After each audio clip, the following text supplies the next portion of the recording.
इनकी माताजी को कई तरीके की दिक्कतें आ गई थी और 2003 में उनका निधन हो गया।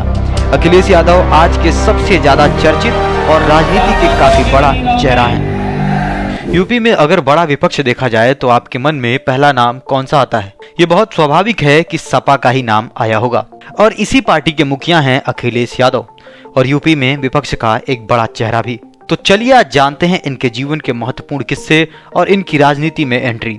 साथ ही आपको बताएंगे इनके और इनकी वाइफ डिंपल यादव की प्रेम कहानी भी। ये उत्तर प्रदेश के पूर्व मुख्यमंत्री मुलायम सिंह यादव के पुत्र हैं।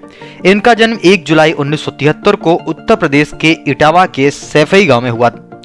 इनकी मां का नाम मालती देवी था। बताया जाता है कि इनके जन्म के बाद इनकी माताजी को कई तरीके की दिक्कतें आ गई थीं और 2003 में उनका निधन हो गया। अखिलेश यादव आज के सबसे ज्यादा चर्चित और राजनीति के काफी बड़ा चेहरा हैं। अखिलेश यादव की शिक्षा की बात की जाए तो इन्होंने अपनी प्रारंभिक शिक्षा सैफई के लोकल स्कूल से ही ली।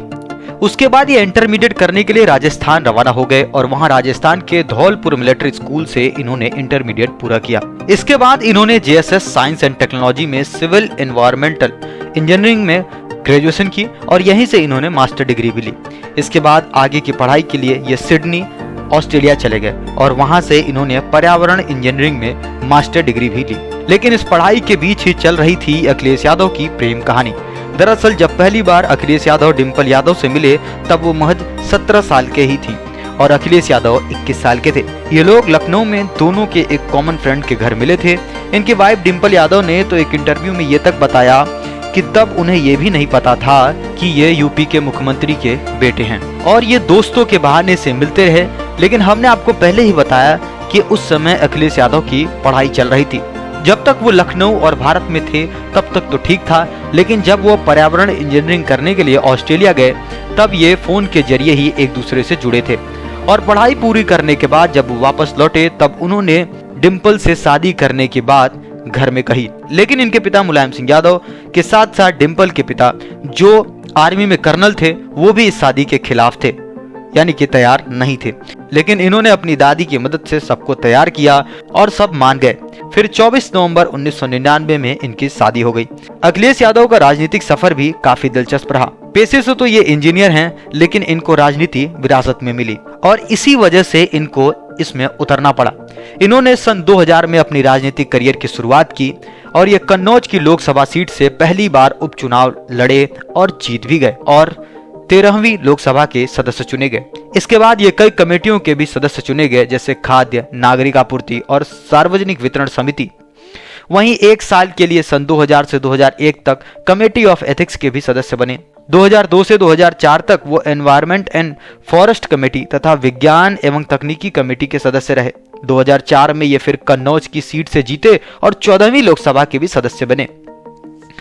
2009 में तो इन्होंने कमाल ही कर दिया। ये 2 सीट कन्नौज और फिरोजाबाद लोकसभा सीट दोनों पे जीत गए।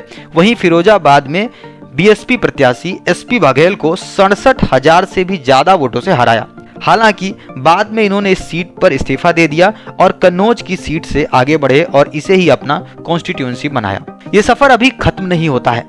फिर आता है साल 2012 का, जब सपा को अखिलेश की सबसे ज्यादा जरूरत होती है और इसके पीछे का कारण ये था कि इन्हीं के चेहरे पर यह विधानसभा चुनाव लड़ा जाना था। पहली बार समाजवादी पार्टी एक युवा चेहरे पर यह चुनाव लड़ रही थी और इस फैसले का नतीजा ये हुआ कि पहली बार में ही अखिलेश की छवि ने यूपी विधानसभा चुनाव में 224 सीटें बटोर ली और पूर्ण बहुमत हासिल कर लिया और इसके बाद बने अखिलेश यादव यूपी के 20वें मुख्यमंत्री।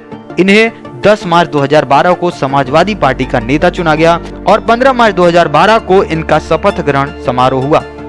इसके बाद 5 साल मुख्यमंत्री रहने के बाद साल आता है 2017 का, जो इनके लिए बिल्कुल भी अच्छा नहीं था।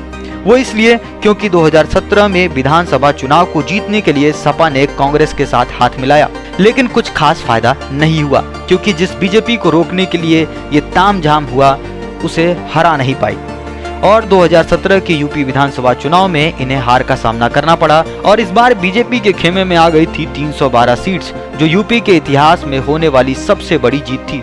वहीं इस बार सपा और कांग्रेस के गठबंधन को महज 47 सीटें ही मिल पाई थी और इसी वजह से इन्हें 11 मार्च 2017 को मुख्यमंत्री पद से इस्तीफा देना पड़ा। हालांकि इस हार को अखिलेश यादव ने सहर्ष स्वीकार किया था। फिर 2022 के विधानसभा चुनाव में भी ये पार्टी कुछ अच्छा नहीं कर पाई और इस बार ये पाते हैं 125 सीट, जो कि यूपी के मैनपुरी के करहल से उम्मीदवार थे, वो अपनी सीट जीत जाते हैं और विधायक बनते हैं। फिलहाल इस वीडियो में इतना ही। वीडियो अच्छी लगी हो तो वीडियो को लाइक करें, चैनल को सब्सक्राइब करें। साथ ही आप ये भी बताएं कि और क्या क्या चीजें आप अखिलेश यादव के बारे में जानना चाहते हैं, वो कमेंट करके जरूर बताएं। धन्यवाद।